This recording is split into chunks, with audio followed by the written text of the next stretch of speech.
நான் உன் காலேஜ் வழியாக தான் போகிறேன், வா உன்னை ட்ராப் பண்ணிடுறேன்.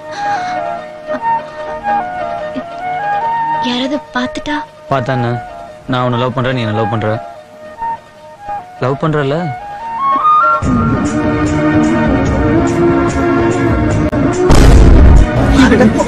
அப்படி கப்பான்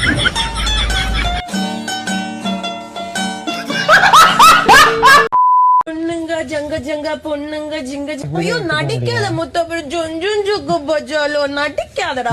எனக்கு உங்ககிட்ட பேச இஷ்டம் இல்ல, இஷ்டம் இல்ல, என்னை பத்தி இஷ்டம் இல்ல.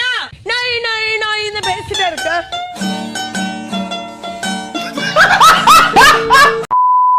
இப்பொழுது திருநெல்வேலி மாவட்டத்தில் விறுவிறுப்பாக நடந்து கொண்டிருக்கும் கிரிக்கெட் போட்டியினை அனைவரும் கண்டு கொண்டிருக்கிறீர்கள். அடுத்தபடியாக நம்ம டீமில் இப்ப யார் களமிறங்கிறார் என்றால், ஒரு நிமிஷம் அந்த வண்டியை விட்டுருங்கப்பா. அவர் 100 ரூபாய் கொடுத்திருக்காரு. இந்தியன் கேஸ் அவர் விளம்பரம்.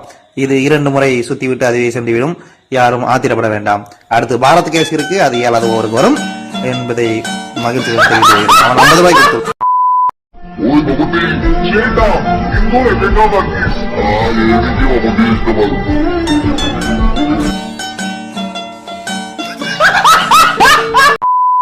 ஹாய் ஹலோ வணக்கங்க. என்ன வாங்கிட்டு வர பாத்தீங்கன்னா, காலையிலேயே வந்து ரசவடை வாங்கிட்டு வர பாத்துக்கிடுங்க.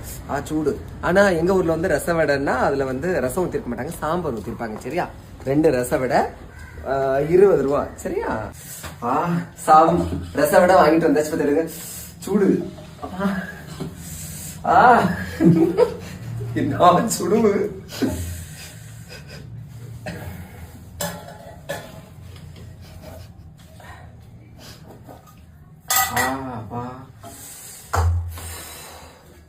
பாத்தீங்களா ரசவடை பாருங்க. தொந்தரவு பண்ணாதீங்க.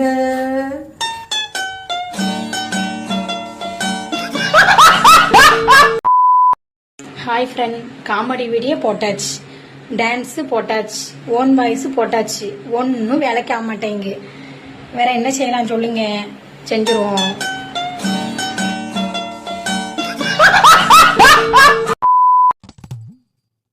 என்ன எங்க போயிட்டு வர? ஷாலெல்லாம் போட்டு வந்திருக்கேன். ஒரு ஃபங்க்ஷனுக்கு போயிருந்தேன், அங்க திடீர்னு என்ன கூப்பிட்டு கௌரவப்படுத்தி இதை போட்டு அனுப்பியிருக்காங்க. அப்படியா? என்ன ஃபங்க்ஷன்? உனக்கு எதுக்கு ஷால்வா போட்டாங்க? அது வந்து கல்யாணம் ஆம்பளைங்கலாம் ரொம்ப டென்ஷனா இருக்கும், குடும்ப பிரச்சனை அது இதுன்னு இருக்கும், அப்புறம் ரிலாக்ஸா இருக்கலாம்னு ஒரு நாள் ஃபங்க்ஷன் வச்சாங்க. அந்த ஃபங்க்ஷன்ல பொண்டாட்டி கையில அடி வாங்கினவங்களாம் கை தூக்குங்க அப்படின்னு சொன்னாங்க. என்னை தவிர மீதி எல்லாருமே கையை தூக்கிட்டானுங்க. அதுக்கப்புறம் அங்க இருந்தவங்க எல்லாருக்கும் ஒரே ஷாக்கு. என்னை கூப்பிட்டு சால்வையெல்லாம் போட்டு ரொம்ப புகழ்ந்து தள்ளிட்டாங்க. நீங்க ரொம்ப கொடுத்து வச்சவருங்க, இந்த மாதிரிலாம் பொண்டாட்டி யாருக்குமே அமையாது, உங்களுக்கு கிடைச்சிருக்குன்னா நீங்க போன ஜென்மத்துல பண்ண புண்ணியம் தாங்க அதெல்லாம் அப்படின்னு சொல்லி புகழ்ந்து தள்ளிட்டு கௌரவிச்சு அனுப்பிட்டாங்க. அப்படியா? என்னைய பாராட்டினாங்க? ஆமா, நேத்து தானே உன்னை பூரி கட்டையெல்லாம் அம்மாடி அடிச்சேன், அப்படியே நீ கை தூக்கல?